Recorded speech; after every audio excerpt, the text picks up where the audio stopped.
warahmatullahi wabarakatuh. Pertama-tama marilah kita panjatkan syukur atas kehadiran Allah Subhanahu wa taala yang mana telah memberikan kita nikmat sehat walafiat, sehingga kita dapat selalu diberikan kesehatan serta kenikmatan sampai saat ini. Yang terhormat Ibu Iis Dewi Herawati selaku dosen pengampu dari mata kuliah akuntansi biaya 1. Di sini sebelumnya izinkanlah saya memperkenalkan diri terlebih dahulu. Perkenalkan, nama saya Melina Murniasari dari Prodi Akuntansi kelas DKN. Di sini untuk memenuhi tugas UTS saya akan menjelaskan tentang materi harga pokok pesanan. Sebelum kita memulainya, alangkah baiknya kita membaca basmalah terlebih dahulu agar apa yang dapat saya sampaikan bisa bermanfaat untuk khalayak umum. Bismillahirrahmanirrahim. Baik, kita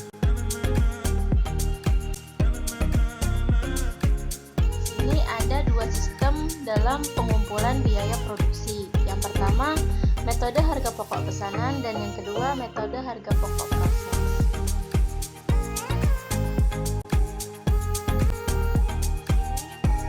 Harga pokok pesanan atau yang biasa disebut job order costing yaitu suatu sistem akuntansi biaya yang menghimpun atau mengumpulkan biaya menurut pesanan atau pekerjaan pesanan. Metode harga pesanan banyak digunakan dalam industri, konstruksi, percetakan, mebel, pembuatan kapal, pesawat terbang, dan perusahaan di bidang jasa seperti perbaikan dan perawatan kendaraan otomotif, konsultasi manajemen dan proyek penelitian. Berdasarkan pesanan atau pekerjaan yang telah disetujui, maka biaya-biaya produksi atau bahan baku langsung dan biaya tenaga kerja langsung yang dikeluarkan oleh setiap pekerja atau pesanan dicatat dan dibebankan ke masing-masing pekerjaan atau pesanan tersebut, yaitu harga pokok per unit pesanan sama dengan total biaya produksi pesanan dibagi jumlah unit yang dihasilkan pesanan.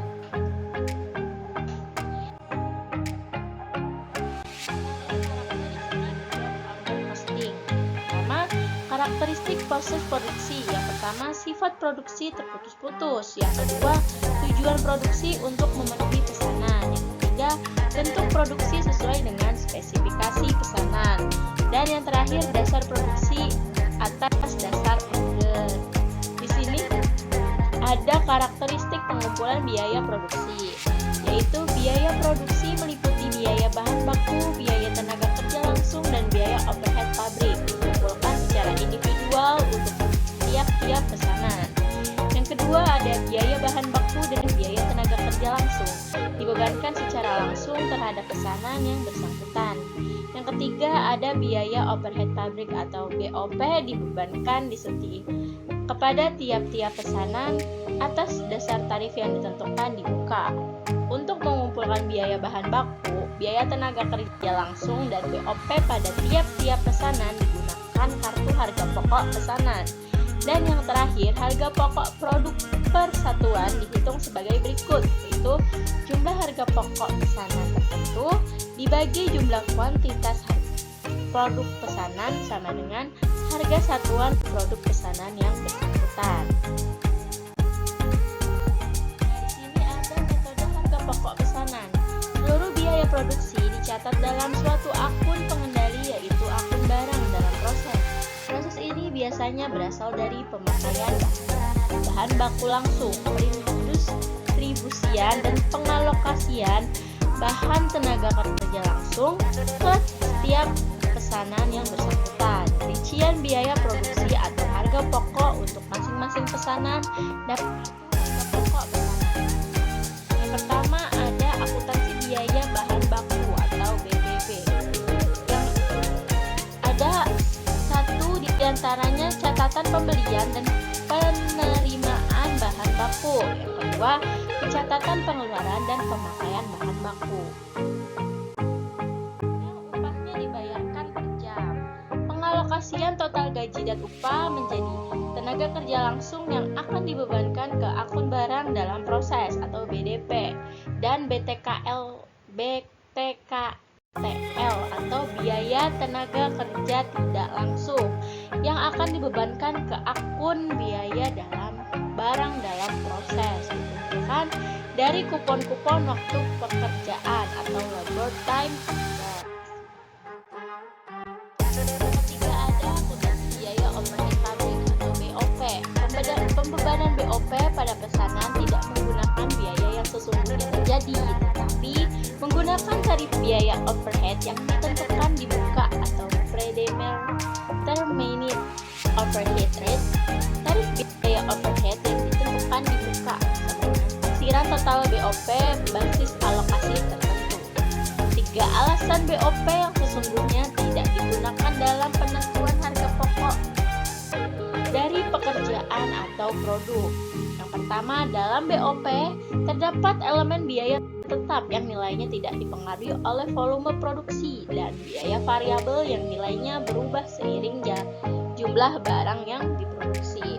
Yang kedua, ada banyaknya BOP yang belum diketahui nilainya sampai dengan akhir periode. Dan yang terakhir, adanya BOP yang sesungguhnya yang tidak dapat dibebankan berdasarkan pesanan secara tepat waktu. Pencatatan BOP atau biaya overhead pabrik yang dibebankan kepada pekerjaan berdasarkan tarif dihimpun dalam akun biaya overhead pabrik atau BOP yang dibebankan, atau biasa disebut applied factory overhead. Sedangkan biaya bahan tenaga langsung dan biaya tenaga kerja tidak langsung dan penyusutan dihimpun dalam akun biaya overhead pabrik.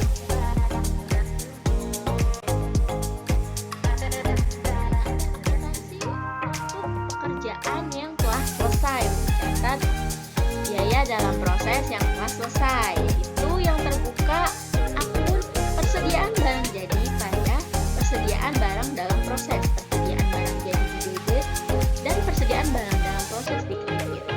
Yang kelima ada akuntansi untuk penjualan barang jadi, yaitu cara pencatatannya, pencatatan beban pokok penjualan dari pekerjaan yang dikirimkan ke pelanggan, yaitu membuka akun beban pokok penjualan pada barang jadi, beban pokok penjualan di debit dan barang jadi di kredit.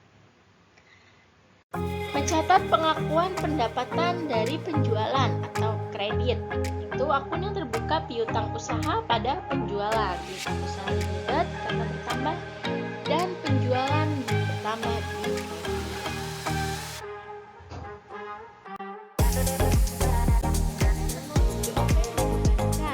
BOP yang dibebankan membuka akun BOP yang dibebankan pada biaya overhead pabrik, biaya overhead pabrik yang dibebankan di debit, dan biaya overhead pabrik di kredit.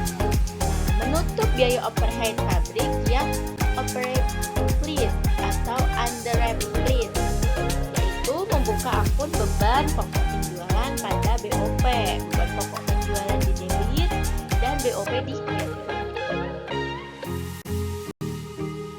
Di sini ada akuntansi untuk barang rusak. Barang rusak adalah barang yang tidak memenuhi standar kualitas produksi. Perlakuan akuntansi untuk barang rusak sebagai berikut. Yang pertama, biaya kerusakan setelah dikurangi nilai neto yang dapat direalisasikan dibebankan pada biaya overhead pabrik. Mencatat kerugian atas barang yang rusak, yaitu membuka akun barang rusak BOP pada BDP, barang rusak, biaya overhead pabrik pada biaya dalam proses, biaya barang rusak dan biaya overhead pabrik di debit, sedangkan biaya dalam proses di kredit.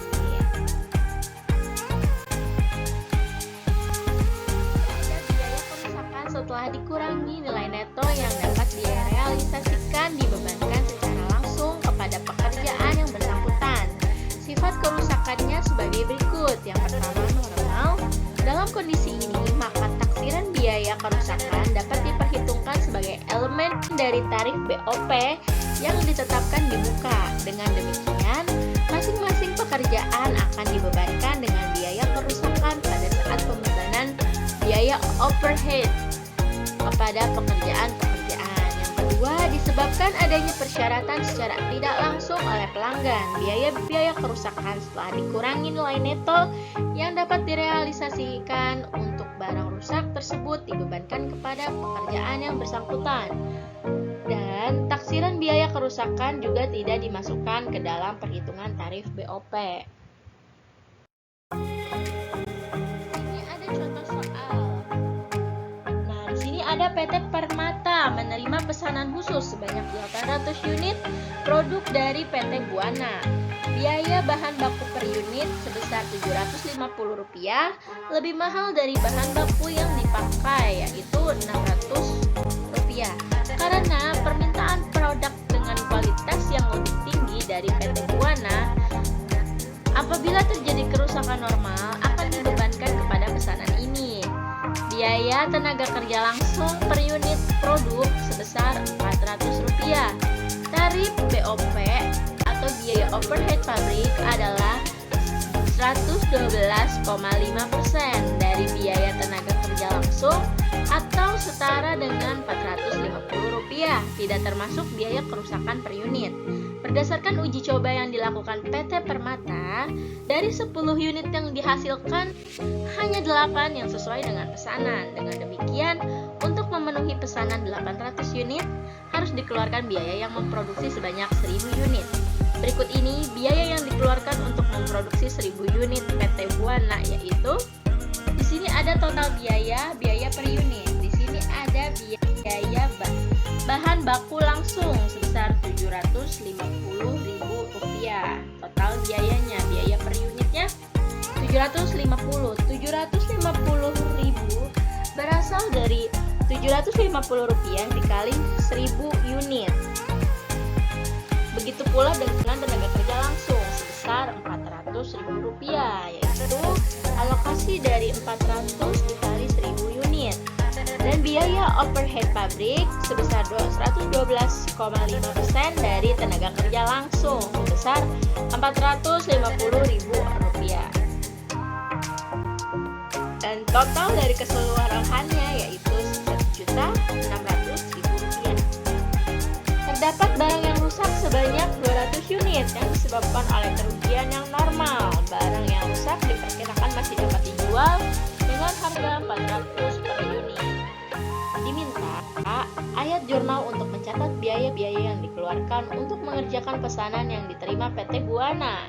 Yang kedua, biaya dari barang yang rusak yang dibebankan ke pesanan tersebut. Jawabannya yaitu mencatat biaya-biaya yang dikeluarkan untuk mengerjakan pesanan barang dalam proses, yaitu barang dalam proses pada persediaan bahan baku, gaji dan upah, biaya overhead yang dibebankan, yaitu barang dalam proses didebit sebesar Rp1.800.000, sedangkan persediaan bahan baku dikredit sebesar Rp750.000, gaji dan upah sebesar Rp400.000 dikredit, dan biaya overhead pabrik yang dibebankan sebesar Rp450.000 dikredit. Yang kedua, di sini ada perhitungan biaya atas barang yang rusak, yaitu total biaya barang yang rusak, nilai penjualan barang yang rusak, dan pembebanan ke BOP, yaitu sebesar Rp320.000 adalah alokasi dari 200 dikali 1.600 dibagi 1000 unit. Sedangkan nilai penjualan barang yang rusak sebesar Rp80.000, alokasi dari 200 dikali 400. Sedangkan dan pembebanan ke BOP-nya sebesar Rp400.000. Karena Rp320.000 ditambah Rp80.000. Yang ketiga, mencatat kerugian atas barang yang rusak, yaitu barang rusak, biaya overhead pabrik pada barang dalam proses. Barang rusak sebesar Rp80.000 didebit, biaya overhead pabrik Rp400.000 didebit, dan barang dalam proses dikredit sebesar Rp480.000. Jurnal taksiran harga persediaan yang telah dicatat, yaitu kas pada barang rusak. Kas didebit sebesar Rp80.000 dan barang rusak dikredit sebesar Rp80.000. Mencatat unit yang telah telah diselesaikan, barang jadi sebesar Rp1.200.000. Alokasi dari Rp1.600.000 dikurangi biaya barang yang rusak sebesar Rp320.000.